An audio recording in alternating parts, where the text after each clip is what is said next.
அடுத்து கா மோனரங்கன் சார் அவர்களை பேச அழைக்கின்றேன்.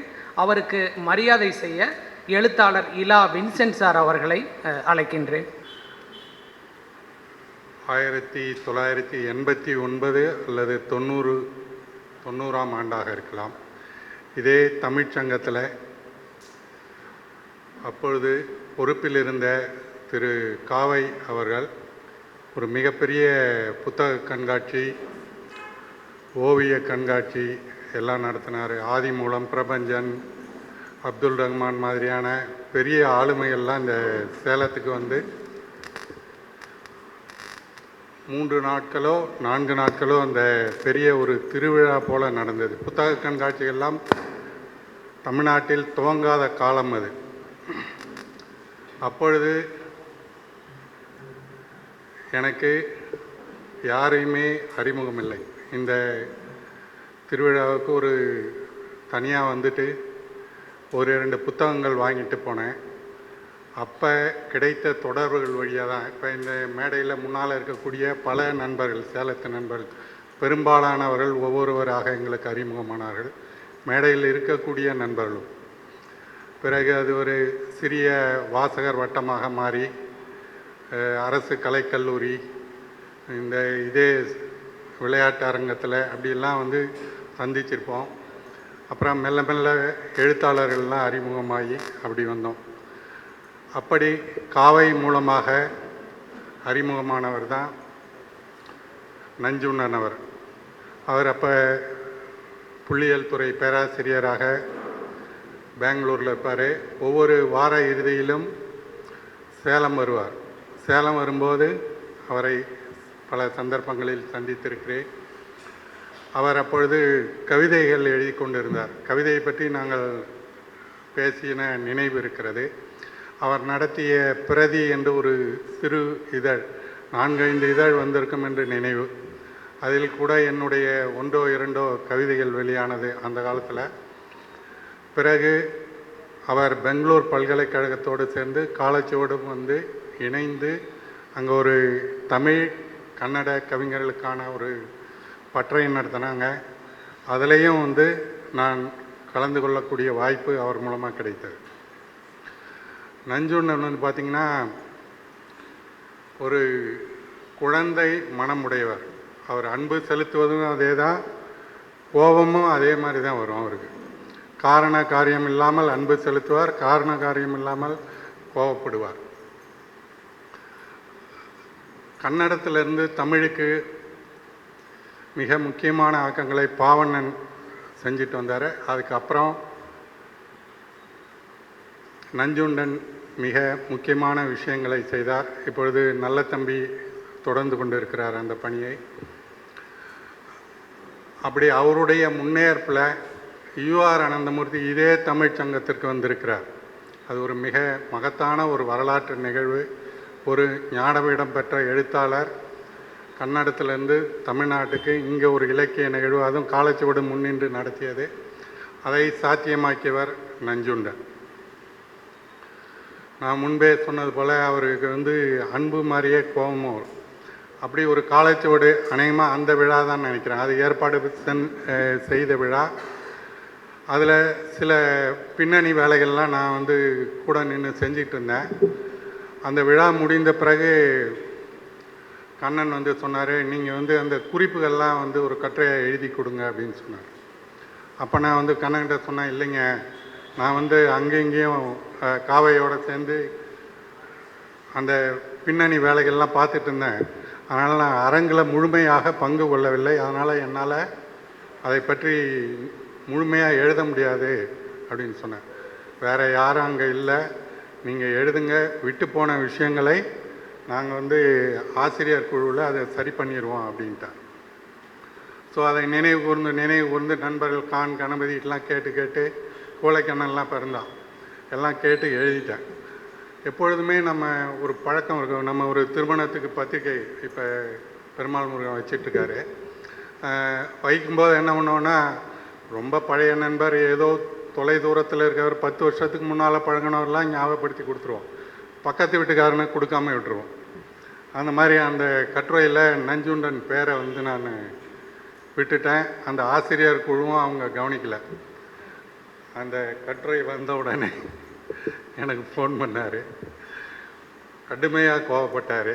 அவர் நான் சொன்னேன், ஐயா அந்த தவறு என்னுடையதான், அது மன்னிச்சிங்க அப்படின்னு. உங்கள் தவறு இல்லை, நீங்கள் தவறாவிட்டால் கூட அந்த ஆசிரியர் குழுவில் இருந்தவங்க என்ன பண்ணாங்க அப்படின்னு சொல்லி பயங்கரமாக வந்து கோவிச்சுக்கிட்டார்.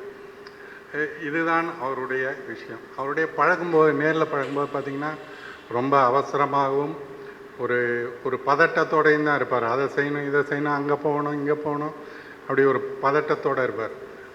அப்போ வந்து அவருடைய கதைகள் வந்து நான் அதிகம் படித்ததில்லை.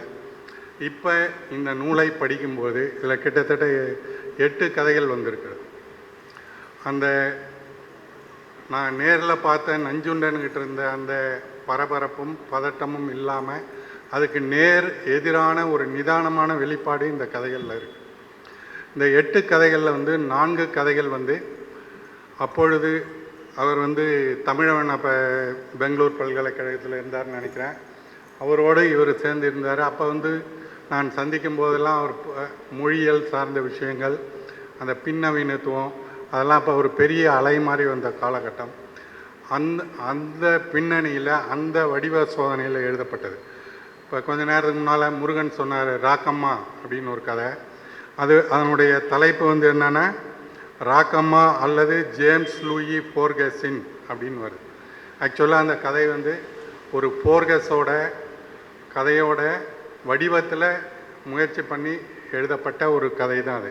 கிட்டத்தட்ட 17-18 அடிக்குறிப்புகள் அதில் இருக்குது. போர்கஸோட கதையை எடுத்திங்கன்னா சமயத்தில் கதையோட அடிக்குறிப்பு வந்து அதிகமாக இருக்கும். அதே மாதிரியான ஒரு பின்னவீனத்துவ வடிவத்தில் அது கிட்டத்தட்ட அந்த 4 கதைகளுமே என்னன்னு கேட்டிங்கன்னா எழுதுவதை பற்றிய எழுத்து.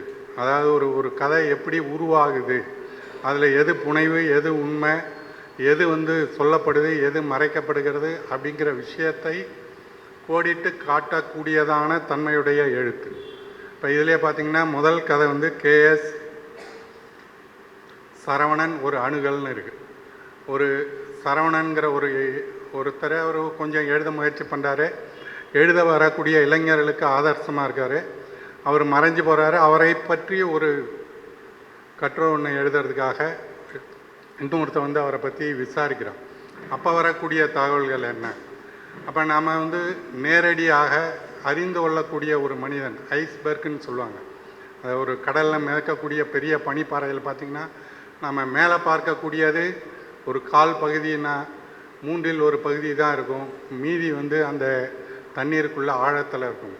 அப்போ நான் நேரில் பழகிய நஞ்சுண்டன், எனக்கு தெரிந்த நஞ்சுண்டனை விட இந்த நூல் வழியாக இதில் வந்து அவர் எழுதின கதைகள், அவர் கவிதை பற்றி எழுதிய கட்டுரைகள், அப்புறம் இவ்வளோ நேரமாக முருகன் சொன்ன அந்த செம்மையாக்கம் பற்றிய அந்த கட்டுரைகள், இது எல்லாமே இதில் இருக்குது.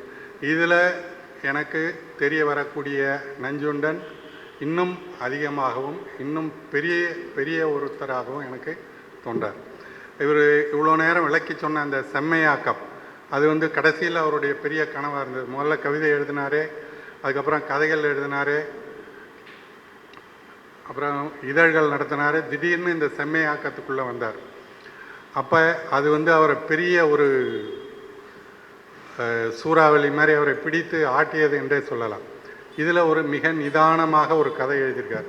அந்த செம்மையாக்கம் பற்றின ஒரு விஷயத்தை ரொம்ப அழகாக, அது வந்து ஆங்கில இலக்கிய உலகத்தில் செம்மையாக்கம் ஒரு பிரதிக்கு எப்படி வருதுன்னு. இதில் வந்து அவர் வந்து ஒரு மருந்து பிரதிநிதியாக வர்றாரு. இந்த சேலம் ஏரியாவில் மருத்துவர்களை பார்க்குறாரு. அதில் ஒரு அழகான பெண் மருத்துவரை பார்க்குறதெல்லாம் வருது. வழியில் வந்து எந்தெந்த கடையில் எந்தெந்த ஹோட்டலில் என்னென்ன நல்லாயிருக்குங்கிற குறிப்பு. ஏன்னா அவர் உணவு பிரியர். இவர் சொன்ன மாதிரி நிறையா டைம் வரும்போது ஏதாவது ஒரு பையில் வச்சுருப்பார் தின்பண்டம். இங்கே அங்கே போயிருந்தேன், இது ரொம்ப நல்ல தின்பண்டம்னு வாங்கி நண்பர்களுக்கு பகிர்ந்து கொடுப்பார். அது மாதிரியான ஒரு விஷயம்.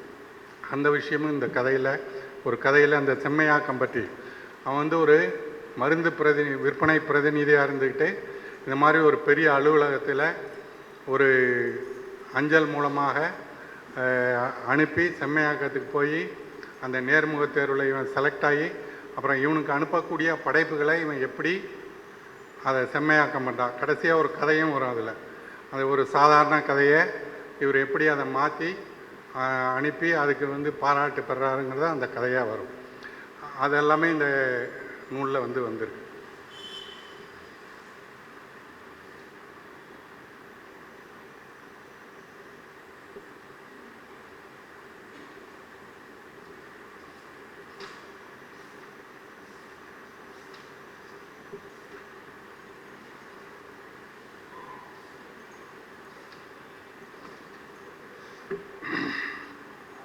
இதில் கவிதை பற்றிய கட்டுரைகள் ரொம்ப முக்கியமானது இந்த நூலில் இடம்பெற்றிருக்கிறது.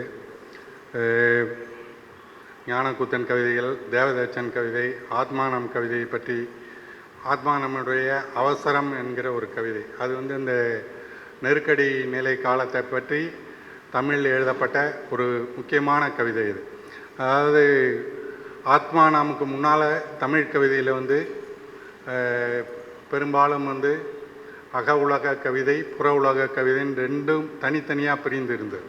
பெரும்பாலும் புறம் சார்ந்த அரசியல் கவிதைகளை இடதுசாரிகளும் மற்றவர்கள் இந்த தீவிர இலக்கியவாதிகள் எல்லாம் அகம் சார்ந்த கவிதைகளுமா எழுதப்பட்டு ஒரு பிரிவாக இருந்த காலத்தில் ஆத்மானம் தான் அதை ரெண்டையும் ஒன்றா இணைக்கக்கூடிய ஒரு இணைப்பு புள்ளியாக துவங்கினார்.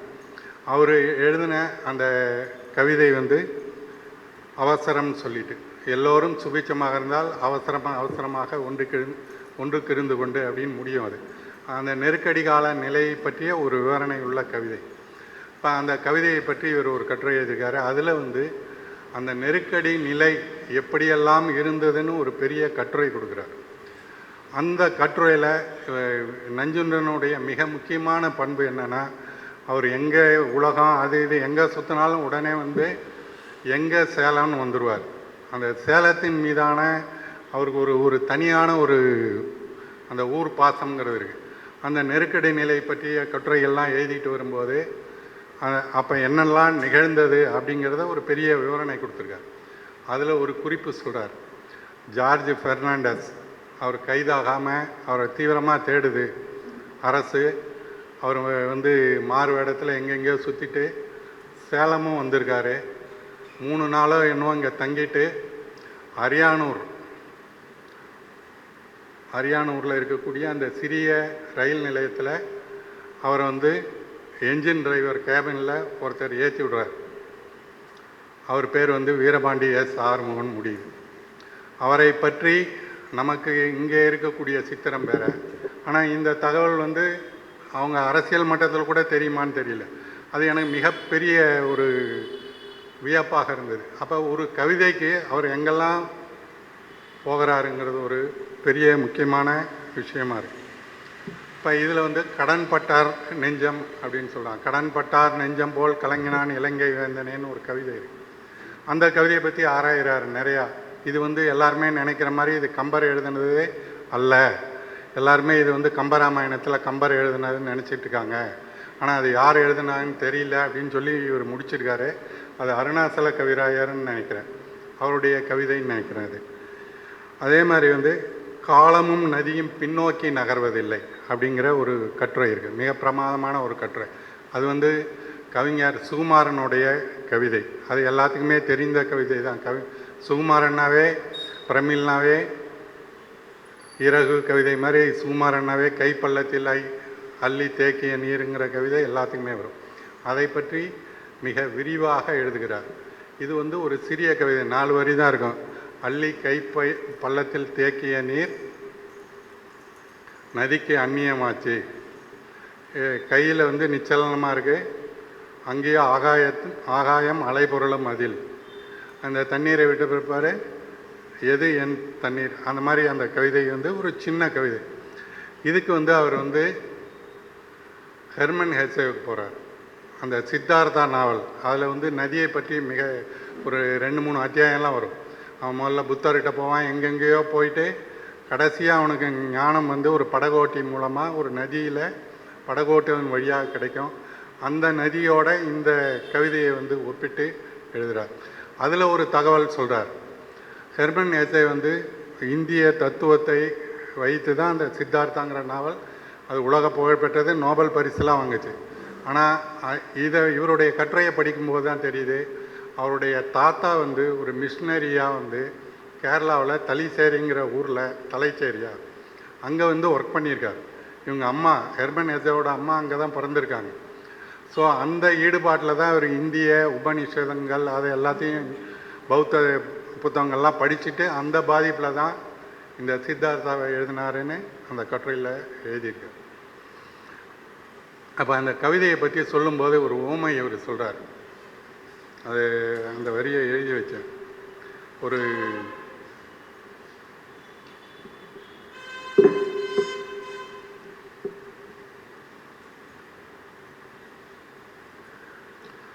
பேரழகான ஒருத்தி வந்து எண்ணெய் தேய்ச்சி தலை குளிச்ச அப்புறம் ஒரு சாதாரண பருத்தி புடவையை அணிந்து கொண்டு வருவது மாதிரி இந்த கவிதை இருக்குன்னு சொல்லி ஒரு வரியை வந்து இவர் எழுதி வச்சிருக்கார், இந்த கட்டுரையில் எழுதியிருக்கார். அதே மாதிரி இவருடைய நான்டி டைலில் இருந்த ஒரு கவிதை கவனிப்பாளர்கள் லிசனர்ஸ்னு ஒரு ஆங்கில கவிதையும், சுந்தரராமசாமி எழுத நான் இல்லாத போது வருகிற நண்பன் அப்படின்ற ஒரு கவிதை இருக்குது. ரெண்டும் வெவ்வேறு தளத்தில் இருக்கக்கூடிய கவிதைகள். அதை ரெண்டையும் ஒரு ஒப்புமைப்படுத்தி அழகாக ஒரு கட்டுரை எழுதியிருக்கார். அப்போ ஒரு கவிதை என்பது என்னென்னா நேரடியான பொருள் மட்டும் கிடையாது. அந்த கவிதை அது வந்து ஒரு கவிதையோட வாசிப்பு அனுபவங்கிறது என்னென்னா, உங்கள் ஒரு ஒரு ஒரு நீர் பரப்பில் ஒரு கல் விழும்போது ஒரு வட்டம் எழும், அந்த வட்டம் முடிஞ்சு இன்னொரு வட்டம் பிறக்கும், அதுலேருந்து இன்னொன்று, அப்படி ஒரு கவிதை உங்களுக்கு சம்பந்தமுடைய அல்லது சம்பந்தம் இல்லாத பல விஷயங்களை தொட்டு தொட்டு உங்களை வந்து கூட்டிகிட்டு போகும். அந்த மாதிரியான ஒரு விரிவை வந்து கவிதை பற்றிய இவருடைய இந்த கட்டுரைகளில் நம்ம இந்த நூலில் வந்து பார்க்க முடியுது. இது தவிர மீதியெல்லாம் வந்து செம்மையாக்கம் பற்றி நிறையா எழுதியிருக்காரு. தமிழுடைய வாக்கிய அமைப்பு, சொற்றொடர்கள், அதில் வரக்கூடிய பிழைகள், இதை பற்றிலாம் வந்து எழுதியிருக்காரு. அதில் வந்து ஒரு விஷயம் இருக்குது. இவர் சொன்ன மாதிரி அவர் ஒரு இந்த ஆலிஸ் இன் ஒண்டர்லேண்டில் வந்து ஆலிஸ் ஒரு துளைக்குள்ளே விழுந்தால் வேறு ஏதோ ஒரு உலகத்துக்கு போகிற மாதிரி இவர் வந்து ஒரு ஒரு வரியில் விழுந்தாருன்னா எங்கெங்கேயோ கூப்பிட்டு போகிறார். அதில் வந்து அவர் சொல்கிறார், சுந்தரராமசாமியோட ஒரு கதை, அந்த கதையில் வந்து ஒரு வரி வருது. முதல் வரி வந்து அன்னைக்கு ஞாயிற்றுக்கிழமை அலுவலகம் இல்லை, அதனால் அப்பாவை வந்து அவன் வந்து டாக்ஸியில் திருவனந்தபுரம் கூட்டிகிட்டு போகிறான்னு வருது. மதியம் வந்து தபால்காரர் வந்துட்டு போயிட்டாரு அப்படின்னு ஒரு வரி வருது. உடனே இவர் பிடிக்கிறாரு. வரி ஞாயிற்றுக்கிழமை, ஞாயிற்றுக்கிழமைனா விடுமுறை நாள் இல்லை, எப்படி அன்னைக்கு தபால்காரர் வந்திருக்க முடியும், இதில் ஏதோ தப்பாக இருக்குது, இது என்ன வழக்கம், ஒருவேளை அப்பா அப்படி இருந்திருக்கா அப்படின்னு இவருக்கு ஒரு குழப்பம் வந்துச்சு. சுந்தரராமசாமியை கேட்க வந்து இவர் மறந்து போயிடுறார், அவரும் மறைந்து போயிடுறார் சுந்தரராமசாமி. அப்பையும் இவருக்கு வந்து அதை தீரலை, அதை விடலை. திரும்ப வந்து ஒரு நாள் ஃபோன் அடிக்கிறார் எம்எஸ்ஸுக்கு. எம்எஸ்ங்கிறவர் வந்து எம்எஸ் சிவசுப்பிரமணியன்னு, அவர் சுந்தரராமசாமியோடைய நெருங்கிய நண்பர். காலச்சூழலில் வந்து ரொம்ப காலம் வந்து எடிட்டராகவும் மெய்ப்பு பாப்பாராக இருந்தார். திருப்பதி சாரத்தில் வச்சுக்கிட்டார். அவருக்கு ஃபோன் பண்ணி கேட்குறார். உடனே அவர் கேட்குறாரு, அந்த கதை எழுதப்பட்ட வருடம் என்ன சொல்லுங்கன்னு. 1961 இன்னும் ஒன்று வைக்கிறேன். அவர் சொல்கிறார், அதுக்கு முன்னெல்லாம் வந்து வார நாட்களில் திங்கள்லேருந்து வெள்ளி வரைக்கும் காலையில் ஒரு தபால் பட்டுவாடா, அப்புறம் மாலையில் ஒரு தபால் பட்டுவாடா வரும். 2 தடவை வந்து போஸ்ட்மேன் வந்து தபால் கொடுத்துட்டு போவாங்க. சனி ஞாயிறு விடுமுறை தினங்களில் வந்து மட்டும் காலையில் மட்டும் ஒரு தடவை வந்து பட்டுவாடா இருக்கும், மத்தியான பட்டுவாடா இருக்கா. அப்படி தான் அந்த காலத்தில் இருந்தது. பிறகு தான் வந்து ஒரே ஒரு முறை தபால் பட்டுவாடாவும் அந்த ஞாயிற்றுக்கிழமையில் வந்து தபால் பட்டுவாடா இல்லாததும் பின்னால் தான் வந்துச்சு அப்படின்னு சொல்லலாம். அதுக்கப்புறம் தான் இவர் நிம்மதியாக தூங்குறார். இது மாதிரியான அளவுக்கு உள்ளே போகக்கூடியவர். அதனால் வந்த பிரச்சனைகளே அவர் முருகன் சொன்னார். ஒரு கட்டத்தில் எழுத்தாளர்கள்லாம் வந்து அவரோட தீவிரமாக முரண்படுறது இந்த மாதிரியான விஷயங்களுக்கு தான். ஸோ அவருடைய நினைவாக துவக்கப்பட்டுள்ள இந்த நூல் அவருடைய ஆளுமையை இன்னும் பல மடங்கு பெருக்குவதாக அமைந்திருக்கிறது. இதற்கு காரணமாக இந்த விழாவை ஏற்பாடு செய்த சொற்சொனை நண்பர்களுக்கும் மற்றவர்களுக்கும் என் அன்பும் நன்றி. நன்றி சார். சார்கிட்ட வந்து இந்த தொகுப்பில் நிறையா இருக்கிறப்போ என்னுடைய ரோல் என்ன அப்படின்னு கேட்டார் சார். நீங்கள் அதில் கவிதை சார்ந்து கட்டுரைகள் இருக்குது சார், அது உயிர்மையில் தொடராக வந்தது, அதை பற்றி பேசுங்க சார் அப்படின்னு சொன்னோம். அதனுடைய பல்வேறு அம்சங்களை தொட்டு ரொம்ப சிறப்பாக பேசினார். சாருக்கு எங்களுடைய சொற்சொனை சார்பாக நன்றி.